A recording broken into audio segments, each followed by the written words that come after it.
저는 얼마 전 생사의 고비를 넘기고 돌아온 30대 여자 정다은이라고 해요. 생사의 고비라고 하면 너무 거창해 보일 수 있는데 저라면 분명 그랬을 수도 있을 것 같거든요.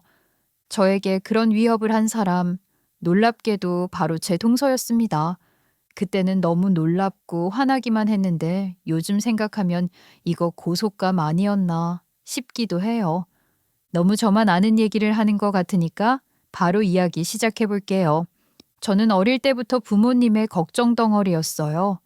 왜냐면 저는 태어났을 때부터 몸이 많이 허약했거든요. 숨만 조금 가쁘게 쉬어도 얼굴색이 금세 변하고 조금만 놀아도 금방 기운이 빠져버리니 부모님 입장에서는 하루하루가 불안했겠죠. 그래서 부모님은 제가 조금이라도 나아질까 싶으면 어디든 데려갔어요. 큰 병원도 가보고 거기서 뚜렷한 말을 못 들으면 한의원도 가보고 누가 민간요법으로 사람을 치료한다더라 하면 그 집도 찾아가고 말 그대로 전국에 있다는 각종 명의들을 전부 찾아다녔어요. 근데 그렇게 다녀도 의사들이 하는 말은 거의 비슷했대요. 아이가 체질이 약하고 원래부터 건강할 수 없는 몸을 가지고 태어난 것 같다고요. 부모님은 그 말을 들을 때마다 마음이 무너졌지만 또 한편으로는 그래도 엄청 큰 병을 앓고 있는 건 아니라니 다행이다라고 스스로를 달래는 수밖에 없으셨겠죠. 하지만 큰 병이 아니라는 게 곧 괜찮다는 뜻은 아니었어요. 저는 입원과 퇴원을 반복하면서 자랐거든요.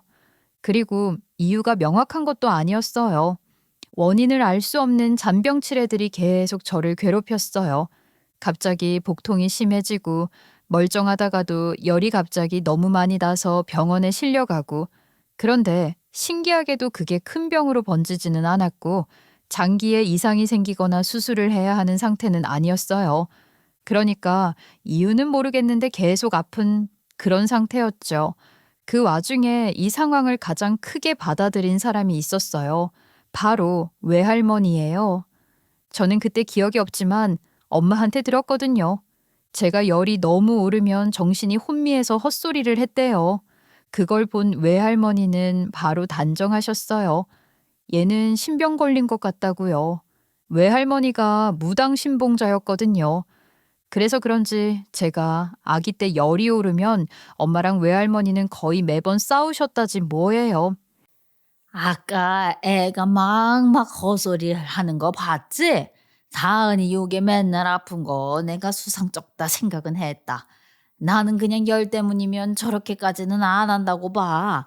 옛날에도 이런 식으로 시작되는 경우를 몇 번 봤거든. 엄마, 애가 힘들어서 끙끙 앓는 소리 하는 거 가지고 무슨 신병이야. 가뜩이나 심란해 죽겠는데 엄마까지 왜 이러셔요, 정말. 아니 내가 괜한 말 아니? 신병 그게 얼마나 무서운 건데 제때 안 찾아갔다가 신명님이 노하시는 거라니까는. 일단 가보자, 응? 내가 신녀님한테 한번 봐달라고 연락할게. 외할머니와 엄마는 그렇게 한동안 실랑이를 하다가 결국 할머니 말대로 무당집에 한번 가보게 됐대요. 그리고 거기서 나온 말이 너무 단호했다고 해요. 무당이 저를 한참 보더니 딱 이렇게 말했다네요. 이건 신병이 아니고 그냥 원래 기가 약한 애인 것 같네. 내가 부적 하나 해줄 테니까 쥐어댕겨. 그 한마디에 외할머니의 신병 타령은 그날로 깔끔하게 멈췄다네요. 그렇게 저는 부모님과 외할머니 걱정 속에서 자랐고 자연스럽게 학교에 가서도 뭐 특별히 달라진 건 없었어요. 학창 시절 내내 체육 시간에는 앉아서 구경만 했고 친구들이 놀이터에서 뛰어노는 것도 저는 옆에서 바라보는 게 전부였어요. 저도 뛰고 싶긴 했지만 조심해야 한다는 걸 너무 잘 알고 있었거든요. 그러다 보니 제가 할 수 있는 건 제한적이었어요. 그래서 집에서도 인형놀이를 하거나 엄마가 사다 준 물감을 가지고 그림을 그리는 게 제 유일한 놀이였어요. 집 밖에 나가더라도 저는 놀이공원에 가서 뛰어놀거나 놀이기구를 탈 수 있는 상황도 아니었기 때문에 엄마는 쉬는 날마다 저를 데리고 미술 전시회를 다니셨어요. 그때 봤던 그림들이 아직도 생생해요. 집에 오면 저는 그 그림들을 도화지에 엇비슷하게 따라 그리기도 했던 게 새록새록 기억이 나요. 엄마는 그걸 보면서 제가 미술 쪽으로 뭔가 있는 것 같다고 느꼈대요. 그래서 동네 학원 말고 진짜 화가가 운영하는 화실에 저를 보내주셨어요. 저는 거기서 선 하나 긋는 것부터 차근차근 배웠고, 그때부터 그림이 제 인생의 중심이 되기 시작했어요. 제가 화실에 갔던 게 초등학교 2학년 때였나 그랬거든요. 그때는 뭘 배우는지도 모르고 그저 선만 긋고 또 긋고 했는데 그게 쌓이고 쌓인 덕분인지 저는 결국 예고에 진학할 수 있었어요. 저는 제게 주어진 얼마 없는 선택지 중에 하나가 우연히 저랑 잘 맞았던 거잖아요. 몸이 약해서 야외 활동은 잘 하지도 못하고 밖에서 친구들이랑 놀아본 기억도 거의 없는 저한테는 이게 정말 최고의 아웃풋이 아니었을까 싶어요. 예고에서 지내면서 저는 계속 그림만 붙잡고 살았어요. 선생님들이 정한 커리큘럼 따라가고 과제하고 발표하고 체력이 약하니 다른 건 못하지만 그림은 제가 다른 것보다 힘내서 어떻게든 할 수 있는 일이었거든요. 그때 갈고 닦은 실력 덕분인지 저는 운 좋게도 꽤 유명한 대학의 미술과에 진학할 수 있었어요. 부모님이 얼마나 좋아하셨는지 몰라요. 우리 애가 미술로 대학을 갔다는 사실 하나로 정말 뿌듯해 하시더라고요. 저는 그 모습을 보면서 그래도 이렇게라도 부모님께 보답할 수 있었구나라는 생각을 했었죠. 근데 문제는 그 다음부터였어요. 저는 순수 미술을 전공했거든요. 그림을 좋아해서 선택한 길이긴 했지만 막상 현실로 부딪히니까 이러니까 다들 미대에 간다고 하면 걱정하는구나 싶더라고요. 그림을 그리며 먹고 산다는 건 꽤 힘든 일이었어요. 말만 멋있지 실제로는 생활이 팍팍했거든요. 솔직히 대학에 가니까 동기들 대부분이 좀 사는 집안이더라고요. 저도 부족함 없이 컸다고 생각했는데 대학 오니까 엄마 아빠가 저를 위해 얼마나 희생하고 계시는지 눈에 보이는 거예요. 졸업을 해도 마찬가지였죠. 재료값은 왜 그렇게 비싼지 물감 한 세트 사면 지갑이 반쯤 비어버리고 캔버스도 몇 개만 사면 생활비가 훅 줄어요. 작품이 팔려야 재료값이라도 메꿀 수 있는데 저는 신인 작가였잖아요. 누가 제 그림을 곧장 알아보고 사가겠어요. 그러니 악순환 그 자체였죠. 작품 만들려면 돈이 필요하고 돈이 없으니 작품을 못 만들고 작품이 없으니 또 못 팔고 진짜 매일이 그런 반복이었어요. 주변에서는 별별 소리를 다 했어요. 큐레이터한테 로비라도 해야지. 그게 현실이야. 다들 그렇게 시작하는 거다. 너 혼자 고고하게 있다가는 도태돼. 다은아, 조만간 우리 애들이랑 공동 전시 열 건데 너가 괜찮은 스푼 하나만 데리고 와봐. 그럼 네 자리도 내줄게. 그런 말들을 들을 때마다 저는 속이 뒤틀렸어요. 물론 나름 현실적인 조언일진 모르지만 저는 그렇게 그림 그리고 싶지 않았거든요. 내 그림을 제대로 봐줄 수 있는 사람에게 팔고 싶다는 생각만 있었어요. 누가 봐도 억지로 팔린 그림이 아니라 진짜 내 그림의 의미를 느낀 사람이 사간 걸 원했죠. 그래서 저는 남들이 말하는 영업 루트 따위는 관심도 없었어요. 그 대신 저는 버틸 수 있을 만큼 버티려고 했어요. 알바도 해보고 부모님이 조금 지원도 해주셔서 제가 생활을 이어갈 정도는 되었어요. 물론 언제 끊길지 모르는 줄타기였지만 저는 마지막이라는 생각으로 작은 전시회 하나를 열었어요. 근데 말이죠. 그 전시회에서 제 인생이 정말 통째로 바뀌었어요. 전시를 준비할 때도 돈이 빠듯해서 포스터도 최소한으로 뽑고 홍보도 제대로 못하고 그냥 SNS에 조금 올린 게 전부였어요. 그래서 저는 전시 첫날에 관람객 몇 명만 와도 감사할 마음이었거든요. 그런데 전시장 한 구석에서 웬 남자가 제 그림 앞에 서서 사람들한테 내 그림을 설명해 주는 거예요. 처음엔 솔직히 당황했어요. 내 그림을 왜 저 사람이 설명하지? 싶었거든요. 근데 그 대화를 듣다가 저는 소름이 돋았어요. 이 작가는 선을 굉장히 조심스럽게 쓰지만 색에서는 과감함을 보여요.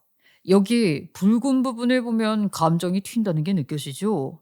아마 이 작가가 말하고 싶은 건 저는 속으로 어? 그걸 어떻게 알지? 이러고 있었다니까요. 그 사람은 제 그림을 그냥 보는 게 아니라 제가 그리며 넣었던 의도를 정확하게 짚어내고 있는 거예요. 그걸 듣는 순간 저는 심장이 진짜 쿵 떨어지는 줄 알았어요. 그리고 신기한 건 그 사람의 설명을 들은 사람들이 제 그림을 실제로 구매하기 시작했다는 거예요. 저는 당황하면서도 너무 고마워서 결국 말을 걸었죠. 저기 제 작품을 너무 잘 설명 주시더라고요. 뒤에서 듣고 있는데 정말 너무 용하셔서 깜짝 놀랐어요. 너무 감사한데 혹시 어떻게 알고 오신 거예요? 아, 작가님. 제가 좀 오지랖을 부렸네요. 배가 안 됐다면 좋겠습니다. 우연히 지나가다 전시하고 있길래 들어왔는데 제가 모르는 작가님이신데 그림이 좋아 보여서요. 의미를 제대로 보고 싶어서 일행들한테 같이 보자고 했습니다. 저는 그제야 알았어요. 이 사람이 미술관에서 큐레이터로 일하고 있다는 걸요. 근데 홍보 보고 찾아온 것도 아니고 그냥 길 지나가다 들렀다가 제 그림을 본 거였어요.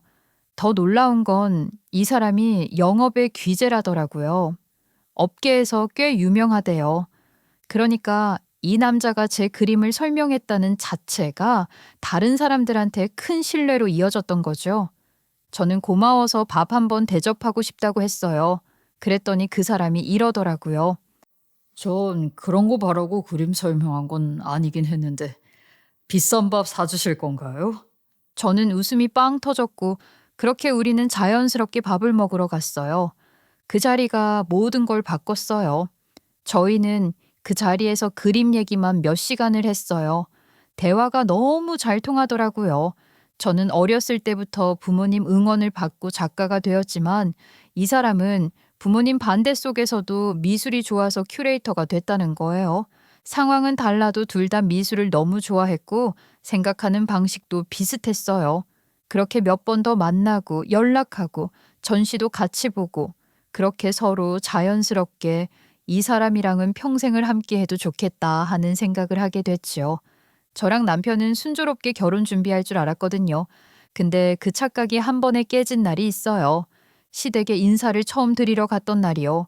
제가 원래 몸이 약해서 긴장을 조금만 해도 배가 뒤틀리는데 그날은 진짜 최악이었어요. 미칠 듯한 긴장에 인사드리기 직전부터 배가 찢어질 것처럼 아파오더니 결국 시부모님 앞에서 그대로 털썩 쓰러져 버린 거예요. 정신을 잠깐 잃었다가 깼는데 시어머니 얼굴이 완전 굳어 있는 거예요. 아가, 어디 많이 안 좋은 거 아니야? 숨은 제대로 쉬는 거야?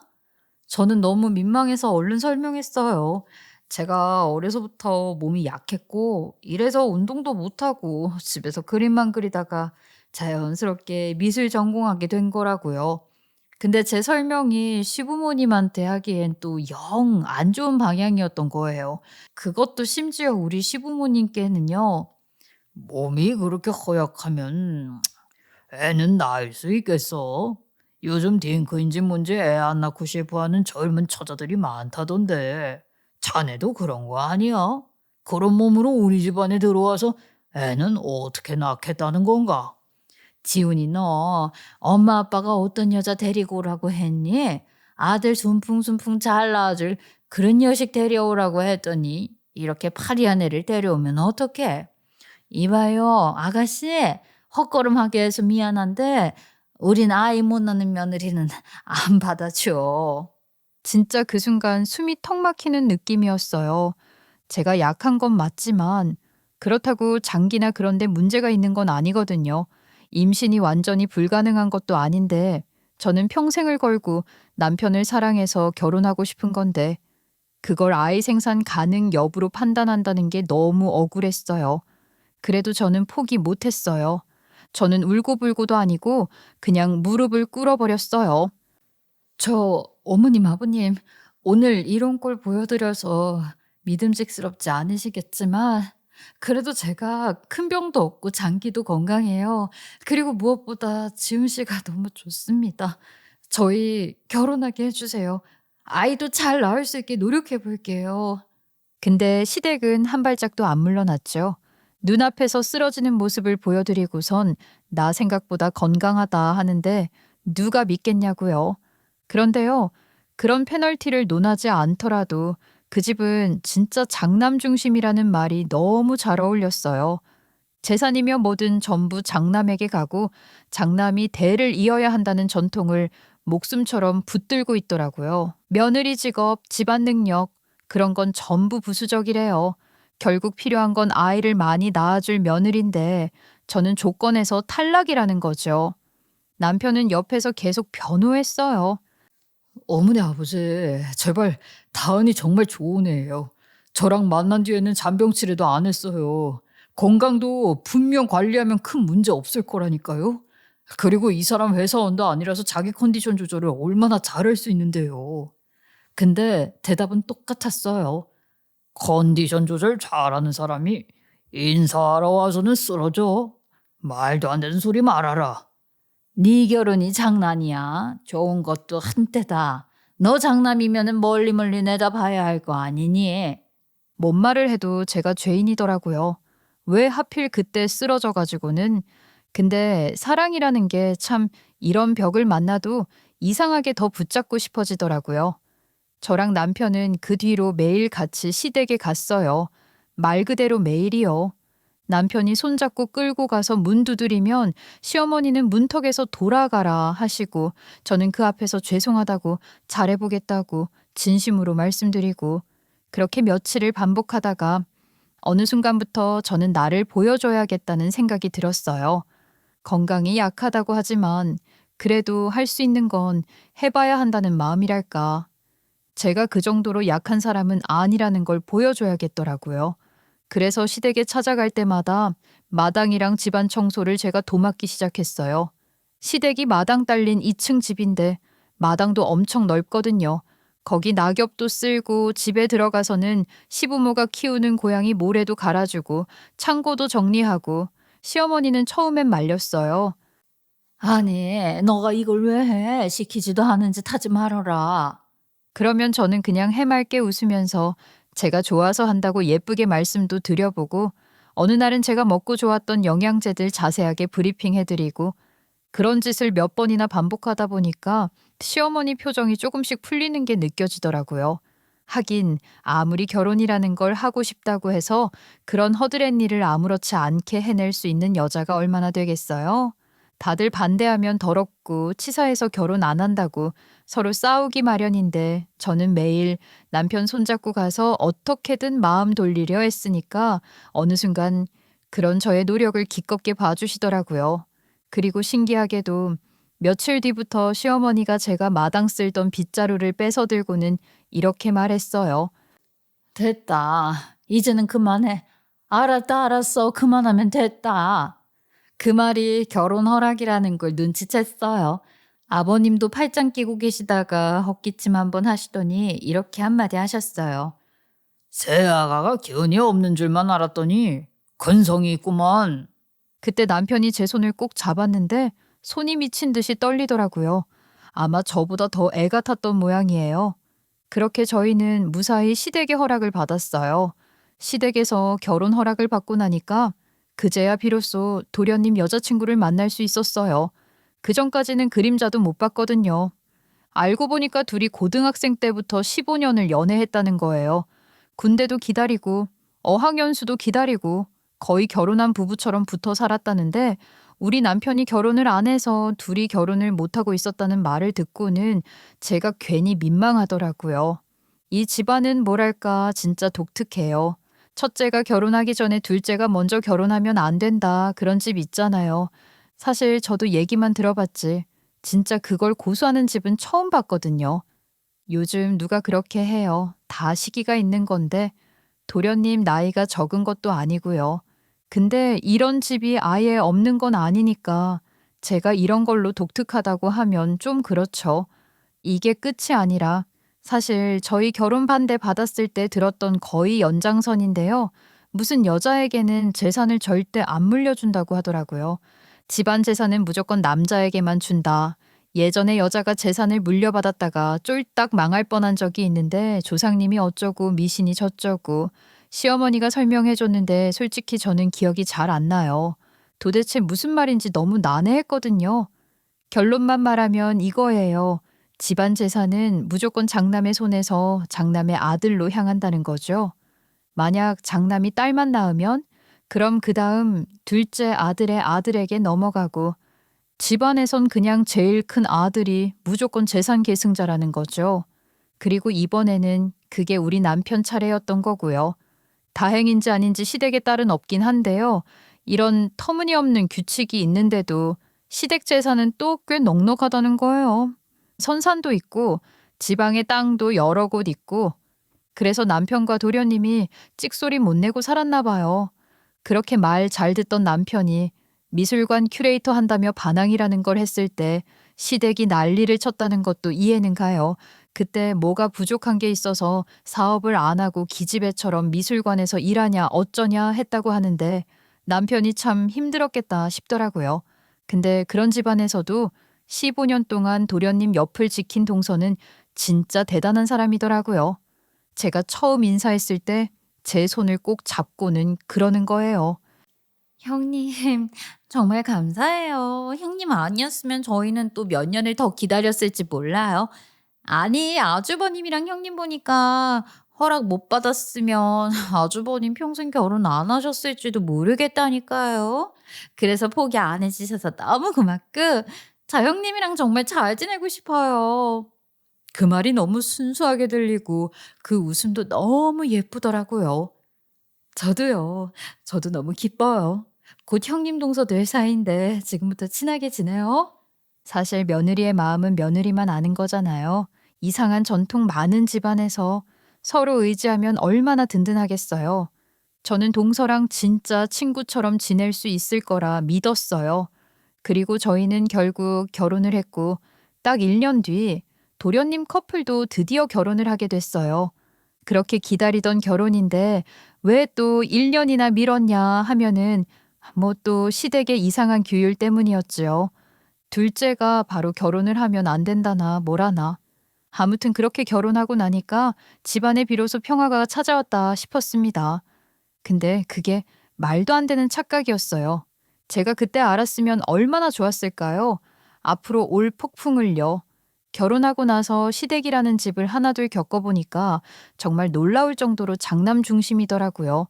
뭐만 하면 장남부터 장남 위주로 장남에게 먼저 집안 행사가 있으면 제일 먼저 저희 부부만 챙기고 친척들이 왔을 때도 꼭 저랑 남편을 앞으로 세워서 인사를 돌리게 했어요. 그동안 동서는 어디 있었냐고요? 주방에서요. 어르신들 만나서 용돈을 받을 때도 시어머니는 꼭 이렇게 말씀하셨죠. 첫째 며느리가 그 작가라며 작가. 그래서 그런가 참 곱다고. 자, 용돈이다. 감사합니다, 어르신. 둘째 며느리는 어딨남? 둘째도 용돈 줘야지. 아유, 삼촌. 첫째는만 잘 챙기면 돼요. 둘째는 괜찮아. 그 말을 들을 때마다 저는 괜히 주변 눈치를 봤어요. 아, 이 집은 진짜 서열이 존재하는구나 싶기도 했고요. 저희가 결혼했을 때는 신혼집을 시댁에서 해주셨거든요. 전 시댁이 생각보다 괜찮은 줄 알았죠. 근데 나중에 알고 보니까 동선에는 혼수 조금 챙겨준 게 전부였어요. 집은커녕 전세 지원 같은 것도 없었다는 거예요. 그런 걸 몰랐던 저는 괜히 동서 앞에서 기분 좋게 웃고 다닌 게 민망하더라고요.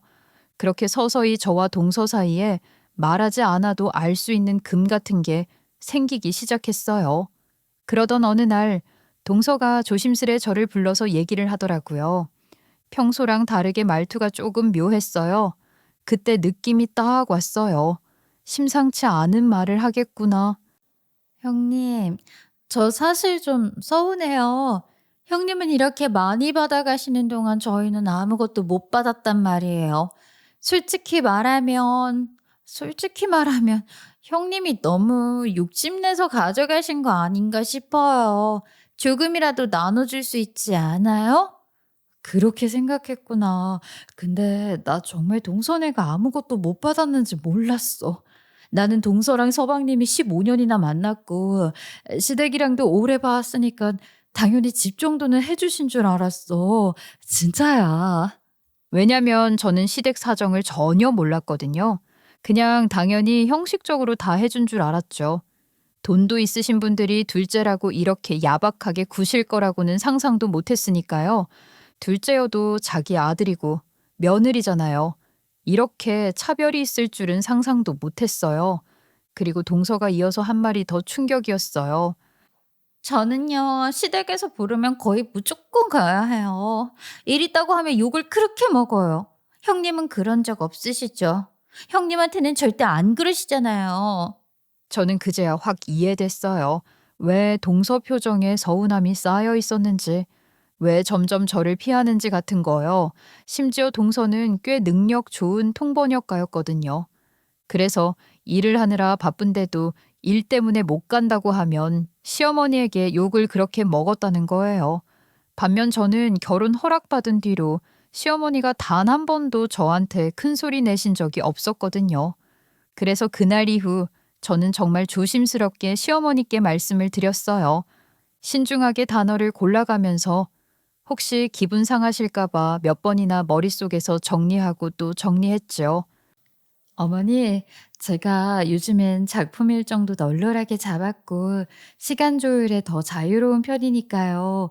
동서에게 시키실 일 있으면 저한테도 조금 나눠주시면 좋을 것 같아요. 그런데 그 말이 끝나기도 전에 시어머니 얼굴이 싹 굳더니 막 호통을 치시기 시작했어요. 제가 결혼 허락받을 때 이후로 처음 듣는 목소리였습니다.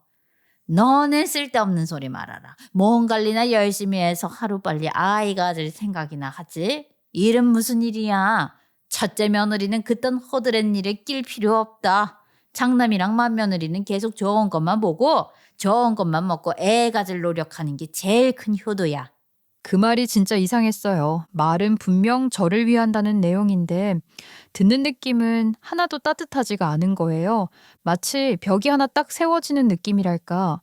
동서는 일을 해야 하고 나는 하면 안 되고 둘 다 이유는 없고 그냥 태생적으로 누가 며칠 더 빨리 태어났냐만으로 모든 게 정해지는 그 분위기가 너무 무겁고 답답했어요. 동서랑 손잡고 앞으로 서로 잘 지내보자고 웃었던 게 진짜 엊그제 같은데 상황이 이러다 보니까 우리 사이는 조금씩 멀어질 수밖에 없었어요. 우리끼리는 크게 싸운 적도 없고 서로에게 직접적으로 상처 준 적도 없지만 저는 가만히 있어도 시댁에서 예쁨을 받았고 시어머니가 먼저 챙기시는 일도 많은데 동서는 아무리 잘해도 100번 중 한 번만 삐끗하면 크게 혼나고 있으니까요.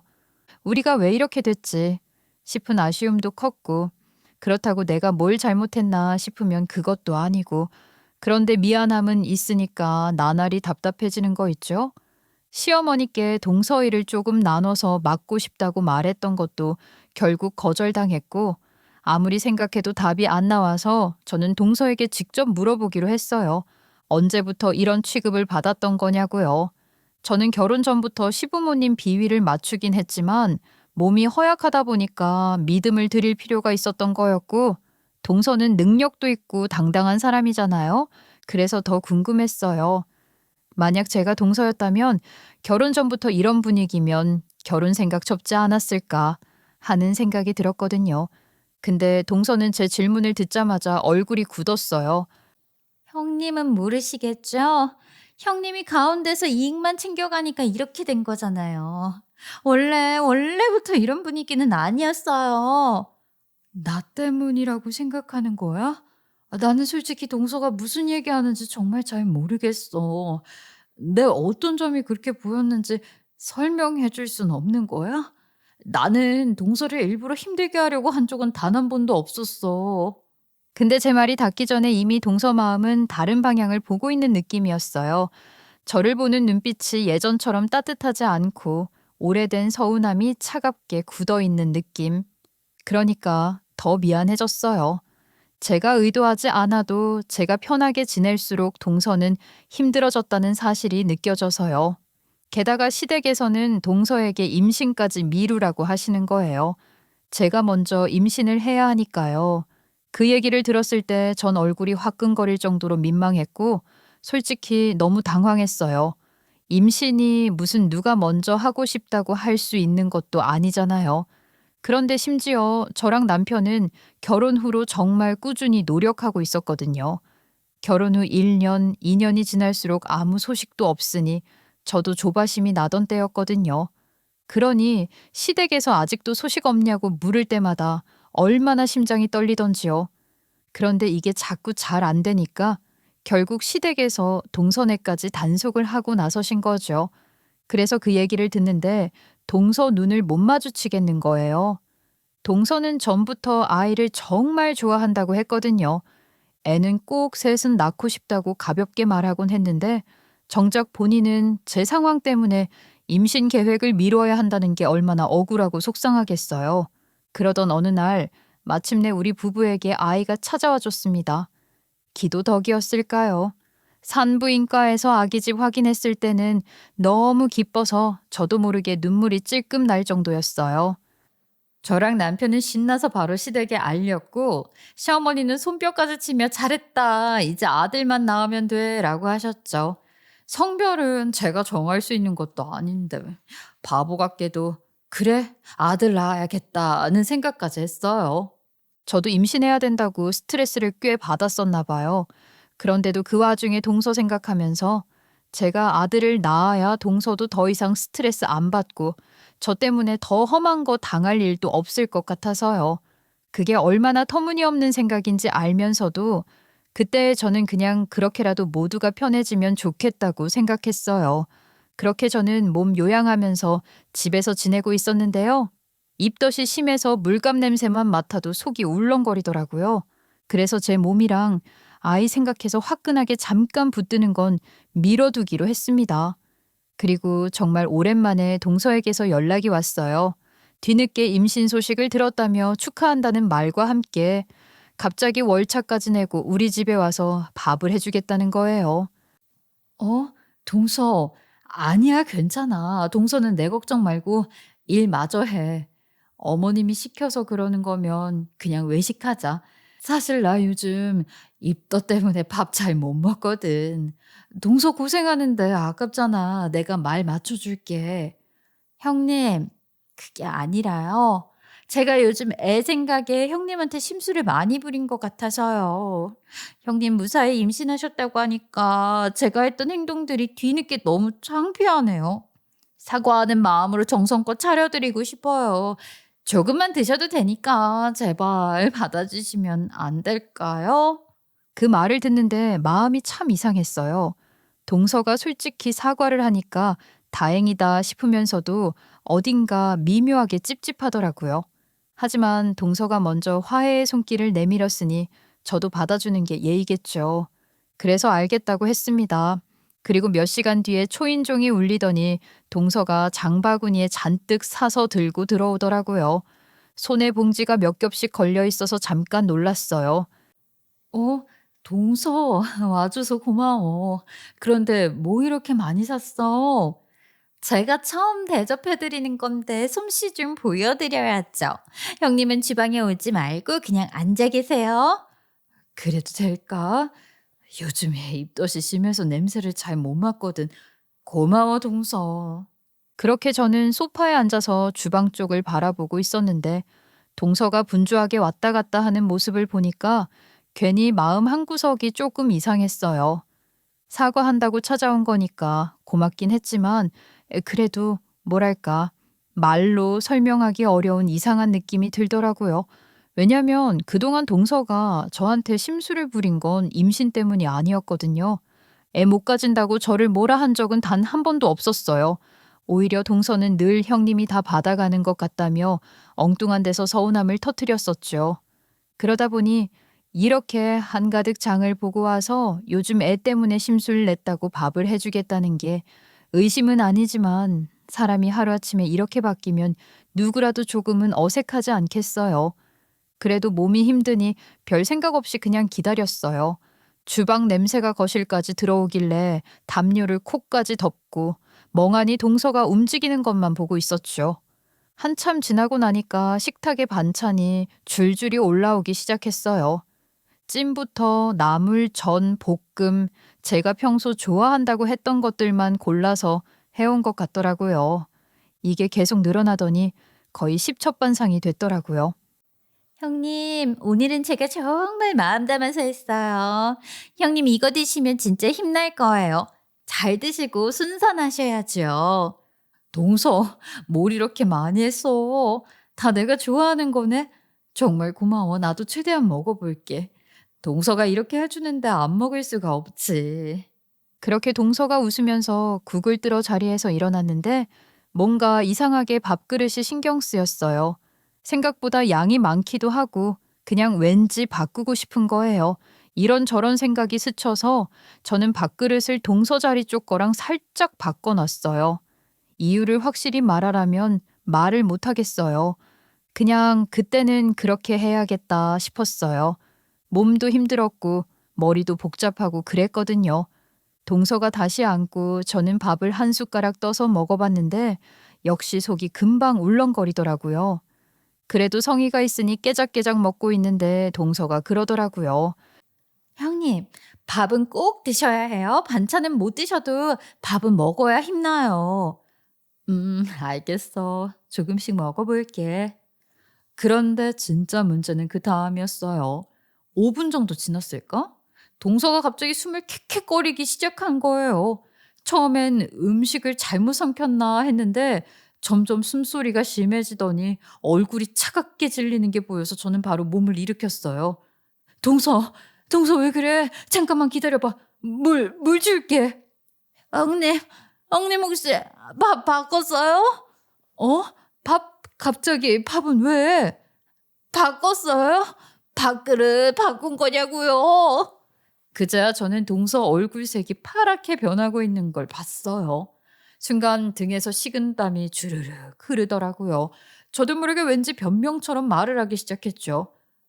아니, 내 밥이 너무 많은 것 같길래 동서가가 좀 적어 보여서 바꿨는데 왜? 무슨 일이야 도대체? 119, 형님, 119 불러요. 그 말을 하곤 동서가 목을 꽉 쥐면서 바닥에 주저앉았어요. 저는 거의 반사적으로 휴대폰을 집어서 119로 전화했어요. 여기 사람이 숨을 못 쉬어요. 빨리 와주세요. 구급대원이 도착해서 동서를 들것에 실었고 동서는 캑캑거리면서 몸을 버둥버둥 대더라고요. 저도 정신도 없는 상태로 따라탔어요. 이게 무슨 일인가 싶고 그런데 동서가 지금 숨이 넘어가기 직전이니 아무 생각도 안 나더라고요. 구급대원이 무슨 일이냐고 물었는데 제 말이 계속 꼬이는 거예요. 밥을 먹었고 그거 말고는 없었다고 밥그릇을 내 밥그릇이랑 바꿨을 뿐이라고 당황해서 막 두서없이 말을 했죠.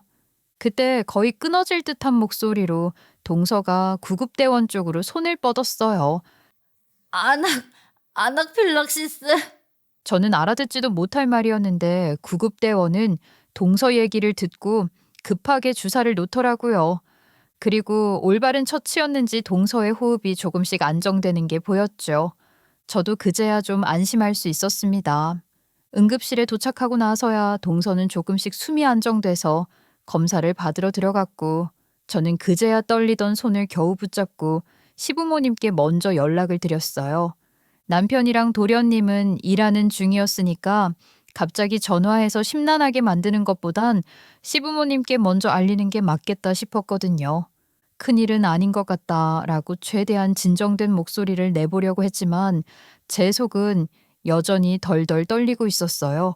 얼마 지나지 않아 시부모님이 병원에 도착했고 도대체 무슨 일이냐고 물으시는데 저도 정신이 하나도 없어서 그냥 일어난 그대로를 말씀드렸어요. 동서가 임신 축하한다며 밥을 차려줬고 제가 밥그릇을 바꿨고 그러고 나서 동서가 갑자기 숨을 못 쉬더니 구급대원에게 뭐라고 했고 주사 맞고 지금은 조금 안정된 것 같다고요. 어떻게든 안심시켜 드리려고 마지막엔 지금은 괜찮아 보여요까지 덧붙여서요. 그런데 문제는 그 다음이었어요. 응급처치 받고 동서가 걸어서 나왔는데 마침 시부모님이 서 있는 걸 보자마자 얼굴이 사색이 되더니 저한테 대뜸 눈을 부라리는 거예요. 형님, 아니 왜 시부모님까지 번거롭게 부르고 그러세요? 왜 시키지도 않은 일을. 동서가 숨도 못 쉬어서 구급차 실려왔잖아. 내가 얼마나 놀랐는지 알아? 그럼 당연히 누구는 불러야지. 나 혼자 동서 뒤치다꺼리 해주길 바랐던 거야?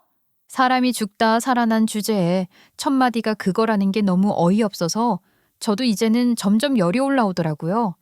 저는 오늘 종일 동서장단에 같이 맞춰준 죄밖에 없거든요.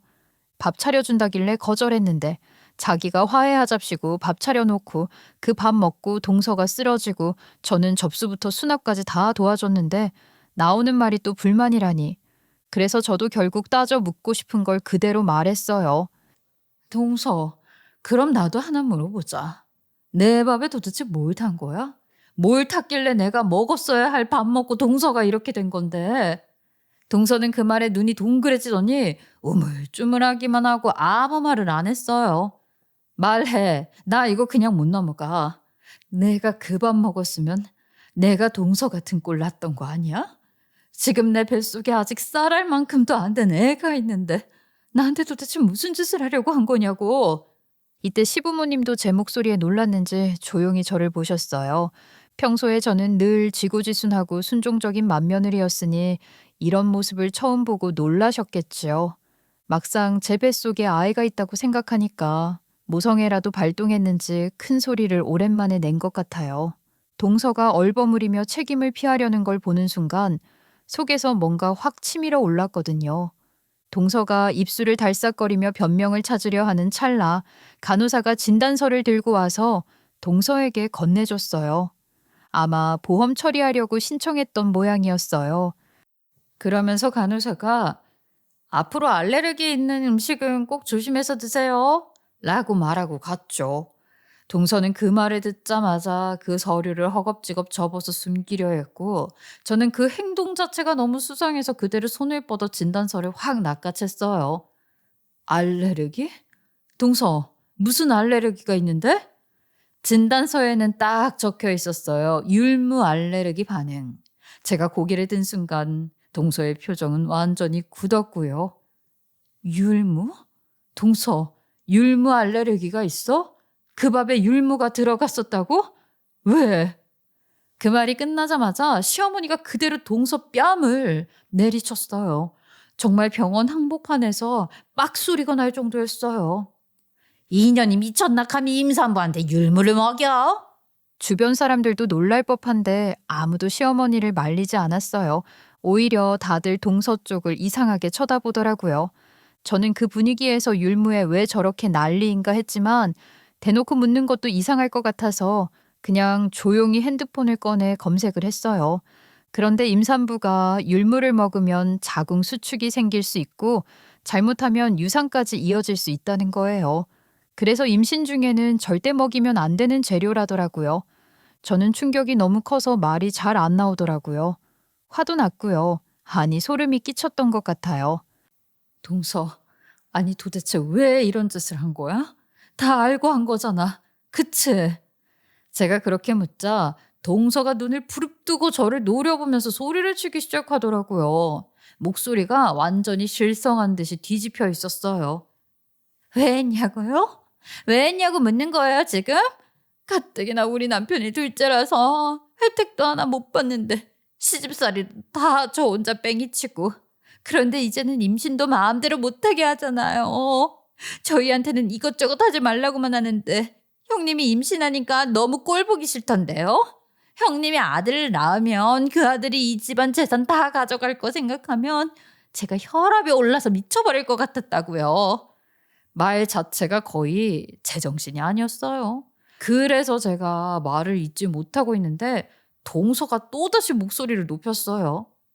차라리 형님이 아이를 못 가지는 몸이 돼버리고 내가 아들을 낳으면 우리 아들이 큰아들이 되는 거잖아요. 그럼 재산도 다 우리 쪽으로 올 테고 그게 뭐 그렇게 잘못됐어요?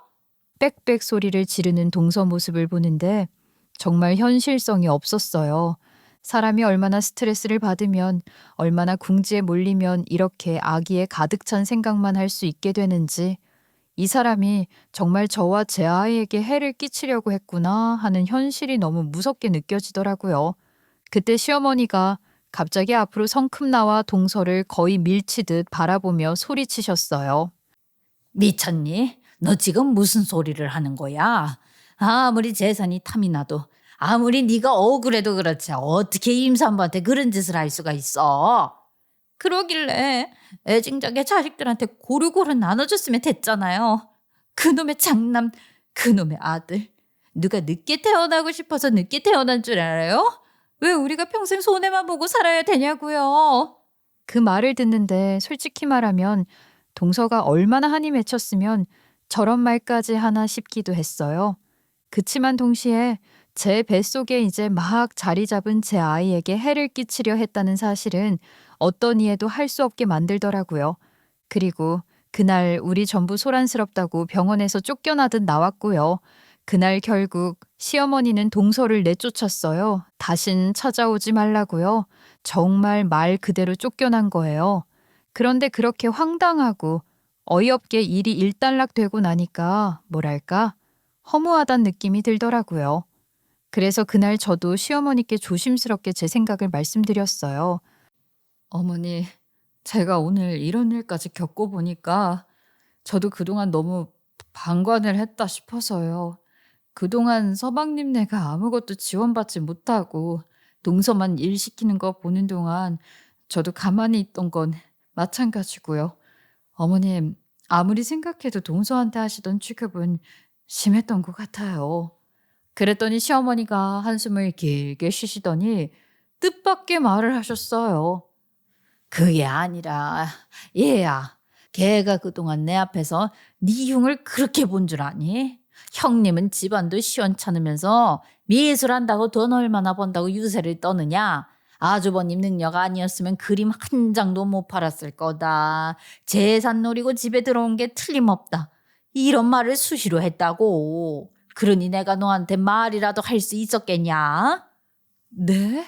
동서가 그런 말을 했다고요? 저한테 결혼기념일 선물로 액자에 걸 그림 선물해 달라고 했었는데.